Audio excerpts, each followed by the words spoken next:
According to the Oxford Dictionary, intimacy is a close familiarity or friendship. For me, emotional intimacy is letting down your guard and being open about things. Emotional intimacy isn't successful if I have to worry about editing. It's hard to be intimate when everyone's on display. Most of the guys I've dated have been emotionally constipated. You might get hurt, and that sucks. But it'll be okay. I've never considered myself part of the gay community because I've never felt accepted. I can imagine that this is a very difficult time for a lot of the gay community. Intimacy can be a problem in your own solitude. So much of what makes the gay community is solely based on fucking. I don't need physical intimacy as much as I need emotional intimacy. Hi, I'm Carlos, and one of my barriers to an emotional, lasting relationship consists of the dating apps that I go on.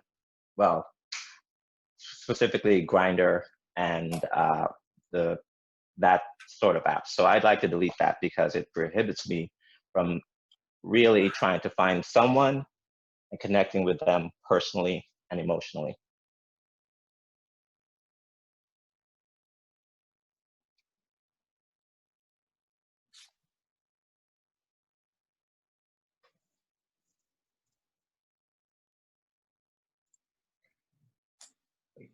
Am I frozen? I think I'm frozen. You're frozen. Like the musical. That's all right. You can go on to. Thank you. Yes. I think it's frozen. All right. Very good. Thank you. All right. David. All right. My name is Dan. I said before, changed my name here. So my barrier to intimacy or emotional intimacy, I don't think it's something in myself. Maybe it could. We could talk to a psychologist. But my barrier, I think, has been often dating guys who they have a lot of barriers with emotional intimacy, and the issues have been that I can express myself really well emotionally, maybe sometimes too much, and that often the other guys are, as I have said to Zach, emotionally constipated. So I don't know if this will help, but I wrote on a piece of paper. You can see some of the names. Don't worry, it doesn't get longer. It's just names. There's only one page. These are I was living in Europe, in Hungary, and so most of these are Hungarian names. And so these are some of the guys that were slightly emotionally constipated. And I hope I will unconstipate them when I shred this piece of paper or just rip it up. So we'll see what that does. So the names are up here, so you can see there's Chaba, there's Lubin, Getty, and Bensa.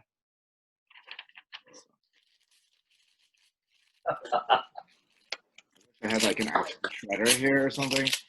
Throw pieces everywhere.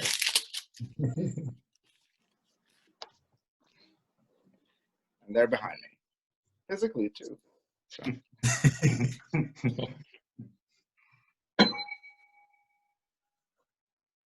Oh, cool. It's me? Yeah.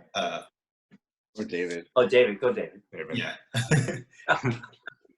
Hi. So my name is David, and I think for me, I think of my kind of various emotional intimacy as far as like how it relates to the gay community and my struggle with trying to connect with other gay men for friendship, for relationships. And I find there are many barriers, but there are two main ones that I can think of, and I wrote them down. One, which is racism, which I feel need to connect with other gay men. How it also affects me internally, how I look at how I find myself attractive or not attractive, how I feel other people view me, things like that. And then the second one is internalized homophobia, which relates to myself as well as with other gay men that I've encountered and I've experienced, how striving for perfection, whether that be like our body or like having the best career, job.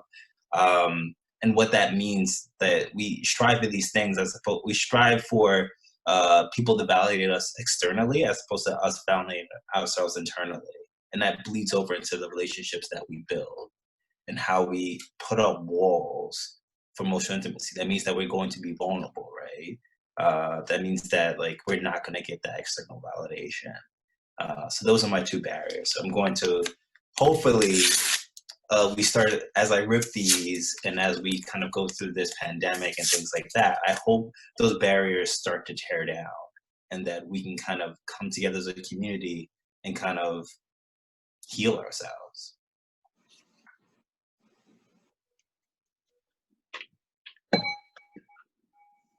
Hi, I'm Ken. Mine is addiction. So from my own experience, like I came into recovery about 7 years ago, and it wasn't until I came in and stopped the madness and changed my lifestyle that I was able to start relating to people in recovery and really learn to relate and to find values and connecting and being intimate with that setting. And eventually it just started happening at work and happening with my family. And now it's like, I can honestly say it's like I thought I have being in recovery, I was able to really use love as a way to really connect and experience intimacy on a whole different level than I ever had before.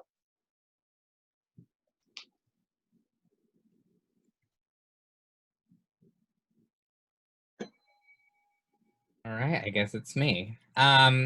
So kind of a barrier that I have is not a barrier that I am putting up to other people, but that other people are putting up to me. Since I don't seem to fit into any of the boxes that kind of segregate the gay community. I mean, probably because I'm non-binary, but also because I've never really fit into any boxes to begin with, and gays tend to only date who they can label, and if they know how to label them. So, so something that I've decided to destroy is a headband. Because there's something about being very proper and having to file in rank with everyone else. I've also chosen to destroy a very simple headband because no man is gonna. What did you say, Amir? So, huh? Can you repeat what you said about with the headband? Why you said something no man is gonna. Oh, I said that I'm destroying a. Can you hear me now? Am I unfrozen now? Yes. Yes. Okay.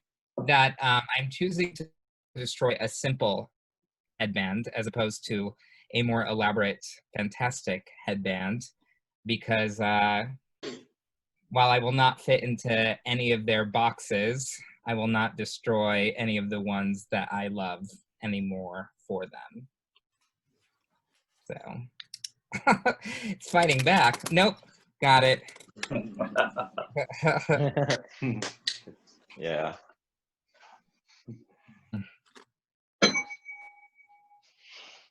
Here I am. Yeah. Okay.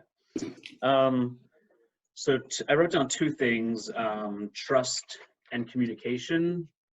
And I think in my younger years, trust was a huge barrier for me, partially growing up in a divorced family, partially, I believe, of the interesting dynamic it is of two men in relationships, where there can be a little bit more of a free soul experience when those two come together. But even overcoming that barrier in some ways, being married now, communication is still a huge barrier.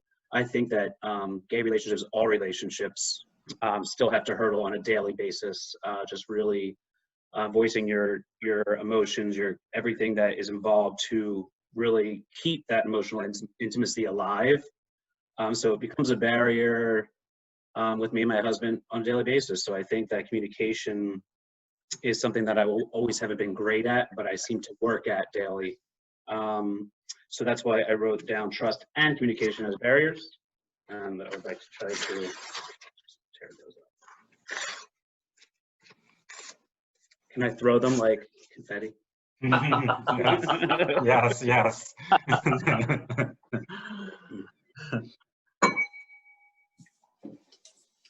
My turn, right?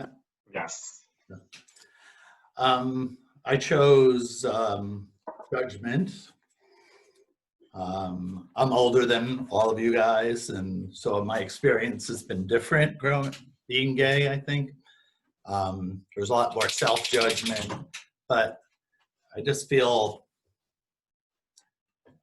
there's so much judgment in the gay community in general. I feel like there's classism, racism, everything, that I find it really hard to even be friends with the gay men, which is probably some internalized homophobia there. But yeah, so mine is judgment. I'm gonna flush mine. Are you ready? Is that safe? All right. Can you see it? Yes. Yes. Okay, good. Nice. All right.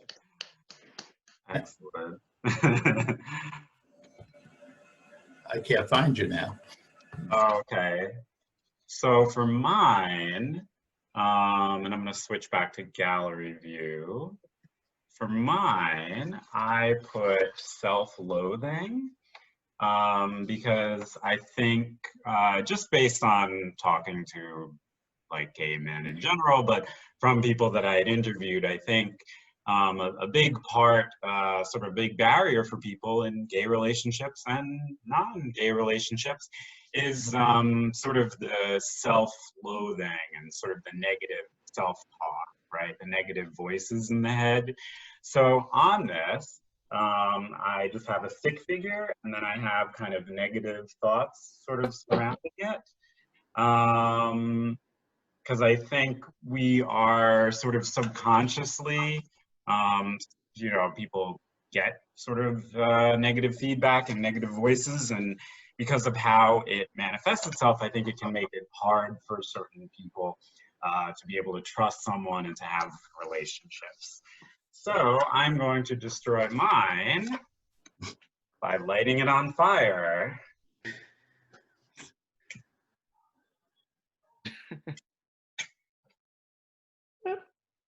Go to the bottom, man. Fireproof. There we go. Where are you? Goodbye.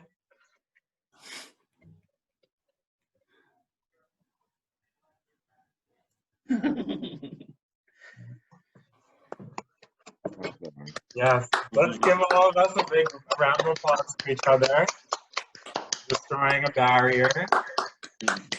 And sort of hold hands in unity for a moment from afar, from all of the different time zones and states.